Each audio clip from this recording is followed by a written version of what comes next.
September. Douglas Murray, welcome. It's a great pleasure to be with you. The strange death of Europe. I quote, Europe is committing suicide, or at least its leaders have decided to commit suicide. Whether the European people choose to go along with this is naturally another matter, close quote. We'll come to your argument in a moment, but the book appeared in 2017. For now, what do you make of what the people are willing to put up with 2 years after you published the book? It's very interesting. In the 2 years since it came out, it's been coming out I think it's now out in every European language. So I've been pretty constant. I'm in a different country every week in Europe and elsewhere. And so I get a pretty good sense of where things are. I would say there are several things. The direction of travel hasn't changed, but some of those in positions of power have done things that I was surprised they would be willing to do to slow it down. I'm thinking particularly of the fact that the book centers on the migration crisis of 2015, which I just see as a sped-up version of something that had been happening for decades. But since 2015, the European leaders, among other things, did a deal with President Caliph Erdogan, and he now has a gun to Europe's head that he knows he can fire at any point. The deal, can you just explain that? I'm going to have to stop you from time to time to make sure that for an American audience, we're very explicit.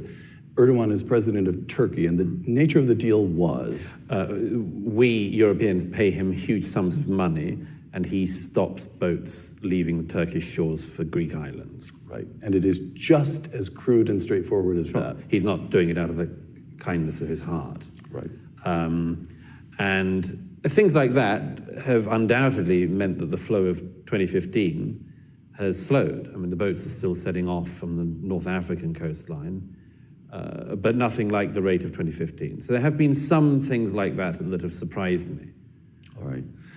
Let's lay out the basic argument. So you're not concerned with any kind of temporary European malaise or questions of slow economic growth, which is a lot of what we hear on the other side of the big water. Again, I'm quoting you. Europe today has little desire to reproduce itself, fight for itself, or even take its own side in an argument. By the end of the lifespans of most people currently alive in Europe, Europe will not be Europe, and the peoples of Europe will have lost the only place in the world we had to call home. Close. Just think about this quote, folks. Europe today has little desire to reproduce itself, fight for itself, or even take its own side in an argument. By the end of the lifespans of most people currently alive, Europe will not be Europe, and the peoples of Europe will have lost the only place in the world we had to call home. For Europeans, folks, this is something, as Douglas Murray pointed out several years back in his book. And take a look, fast forward to 2023, approaching 2024 in just a couple of days. And think about this quote. And just think about 2050, 26 years from now.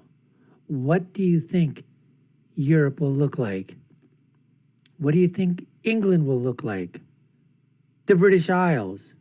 The city of London already, as Douglas talked about, that 22 out of 33 districts, people don't recognize it as being British anymore, or that its majority population is not ethnic, British or British, Western European, Caucasian British. This, folks, is something that every country around the world, as he said, Europe is already at basically maybe not the brink, but certainly closing in on the precipice.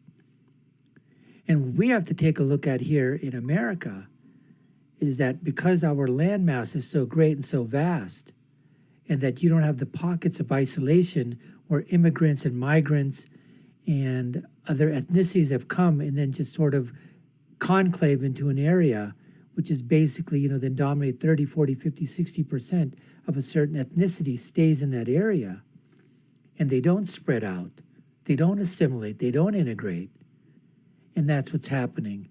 So Douglas's point here, his quote, is really, really spot on. And what will Europe look like? What will some of these nations look like down in the future. Anyways, we're going to continue with this discussion. And you're watching actually the Dr. Nasir Shaikh Show. I'm your host. My name is Dr. Nasir, where I give you my political prescription from my political perspective on what's going on in the world when you've got all these things that are colliding: social media, religion, culture, immigration, entertainment, government, and they all come crashing together. Let's get to more of Doug Murray and his thoughts on what's happening with immigration. Quote.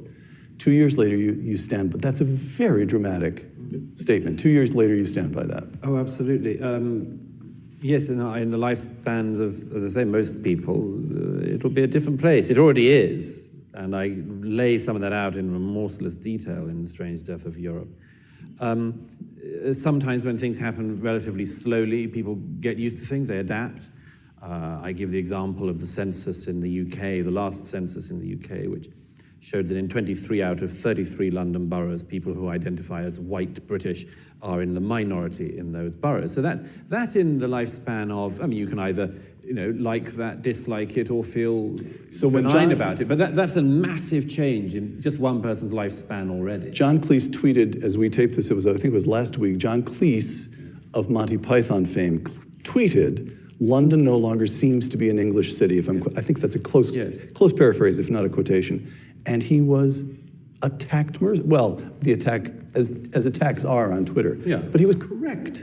He was correct. And by the way, factually correct. What he said is effectively what is boasted about by politicians, including the mayor of London and the previous mayor of London. They say, it's an international city. They're very happy about that. Right. But if somebody says, well, that means it's not an English city anymore, then they attack somebody like, whether it's John Cleese, me, or whoever, for heresy. I mean, it's very interesting, by the way, isn't it? I mean, John Cleese was attacked for the heresy of Life of Brian, 40 years ago. Yes. He's attacked by the clerics now. It's just they're the clerics of the far left and the social justice movements and so on. They just happen not to wear frocks like his previous critics. But it's the same phenomenon. I've debated and discussed these issues for years now, and I know every one of the moves that people do. The number of dishonest moves, things like, that's not the case. Okay, that is the case. That is the case, but you shouldn't say it. Or, that is the case, and it's great, suck it up. Right. So, and the same thing occurs over here on this side of the pond. And we're not even close to what's happening in Western Europe, not even close to that. But what happens over here from the politicians on the left, the liberals, entertainment, Hollywood, their acolytes in academia, college, university institutions, the mainstream media. What do you hear as soon as you bring anything up like this? Out come the deck of cards, the political deck of cards. What am I talking about? The racist card. Right. The bigot card. Oh, you're a bigot. Oh, the P card. Phobe. Put whatever you want in front of phobe. Blank, blank, blank, blank, blank, blank, blank. Phobe. The cards come out of the political intersectionality card deck. And we get hit with that immediately. Like, that's just the way it is. Tough. You got to live with it. Migrants are coming. They're coming illegally over the border. They're coming legally. That's just the way it is. America's a melting pot. That's where the Statue of Liberty. Look and read what it says on the Statue of Liberty. This is the stuff. And if you even sometimes bring up the topic, as I said before, you are mercilessly persecuted. If you say something on Twitter, if you say something on other forms of social media.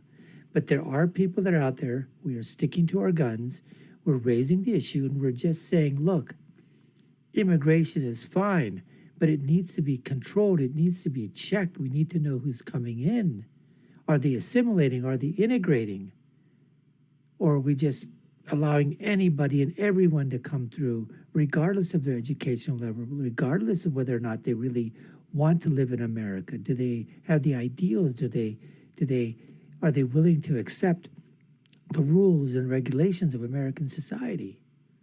These are the questions that nobody ever asked. nobody ever vetted in terms of what was going on in Europe.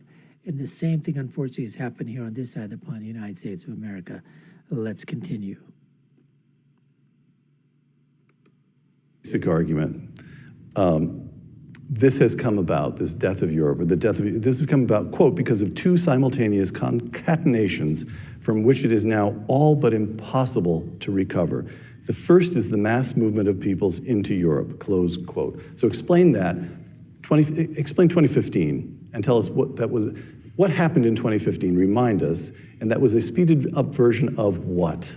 Well, again, you're talking to a largely American audience here, so fill us in. Basically, in the aftermath of the Second World War, most Western European countries decided that they wanted to invite migrant labor in to help rebuild.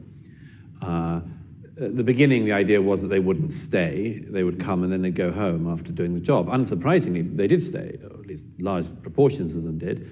And gradually, people started to be brought in even if there weren't jobs for them to go to. So, for instance, you imported large numbers of people from the Indian subcontinent to mill towns in the north of England when there were no mills anymore. And the thinking on that was? I'm not sure there was very much thinking. It was what we call the cock-up view of history, a succession of lazy and cowardly politicians who just found it easier to kick this one down the road and leave it to their successors to deal with. We kept changing the story of what we were doing as we were doing it. I recount in the book, we moved from the guest worker period to the multicultural period where you said, yeah, live in our country and sort of pretty much do what you like, to the modern one, which is become like us. Now, those are three totally different things in the course, again, of one person's lifetime. And I blame no migrant for being confused by that because we were confused. But in 2015, the movement got to its height of total unregulated movement. And this was the year in which it had started off in the beginning of this decade we're in, partly people fleeing the Syrian civil war, but then people from all across sub-Saharan Africa, North Africa, the Middle East, the Far East. And I started traveling to the camps in southern Europe where people were arriving in. I've been to many of the countries they were fleeing from. And it was a veritable United Nations of people. Now, in the eyes of some of the governments and many of the public, it was all people fleeing the Syrian civil war, but it wasn't. It wasn't. Even by the EU's own figures, at least 60% of the arrivals in 2015 had no more right to be in Europe than anyone else in the rest of the world. So when Angela Merkel invited 1 million refugees was the term. Migrants, let's call them migrants. Yeah. When she invited 1 million of them into Germany, this is crude. I'll put it badly. You sharpen up what I'm about to say because this is the way an American would look at it. The Germans are still acting in some way or another out of a sense of war guilt. Sure.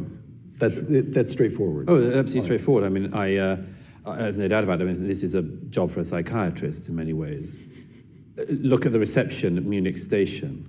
As 10,000 people were arriving every 48 hours or so at the height of the movement in 2015. They were coming up through the Balkans and up through Central Europe. And there were crowds at Munich train station, high-fiving the arrivals, giving them balloons, teddy bears. What was it? It's perfectly obvious. It was Germans elated at the sight of people breaking into their country rather than trying to break out. Right. So, but even at that, even if it was a kind of act of German self-indulgence, an acting out of war guilt, the whole argument was that these people were unfortunate, that they were fleeing civil war, and you're saying that 60% of them simply weren't. A lot more than 60%. I mean, what you get into in all of the issues with migration is, and specifically European migration, is people find it incredibly hard to know where you salami slice issues. So, for instance, they say, yes, we'll have people coming in who are genuinely fleeing the Syrian civil war, for instance. Right. Well, there's an argument about that as well. You can look after 100 Syrians in a neighboring country for every one you look after in Europe. So it's not efficient in all sorts of ways, whether or not it's humane. But let's say that, yes, okay, people fleeing the Syrian civil war. But then you have the people, including the aid agencies, making the point, well, and one Afghan refugee made this to me to my face. He said, Syrians have only been at war for 5 years. We've been at war for 15 years. Why should they have priority? Very good question. So you go along that, and then you get to the thing that all of the aid agencies and the NGOs and others have been doing for years, which is you elide and rub out the difference between people fleeing war and people fleeing economic deprivation. Right. Now, one of the reasons why I'm quite tough about this is because I know where that argument leads. Gallup last year did a poll in sub-Saharan Africa. 1/3 of sub-Saharan Africans want to move. They're not going to go to Saudi Arabia. They're not planning to break into Yemen. They want to come to Europe. Now, in my view, the catastrophe underlying all of this is the presumption that every country in the world is basically a country for the people of that country, apart from Europe, and Europe is a place for the world. All right. A few figures from the book. Wow, folks, these are some absolutely astronomical, scary numbers. Number of potential migrants worldwide, 700 million. Gallup survey. The global desire to migrate to other areas. 2013 to 2016. Sub-Saharan Africa, 31%. 31%. Look at Latin America and the Caribbean, 23%. Middle East and North Africa, 22%. How does Europe absorb those? How does Britain absorb that? France, Italy, Spain. How are they going to absorb that?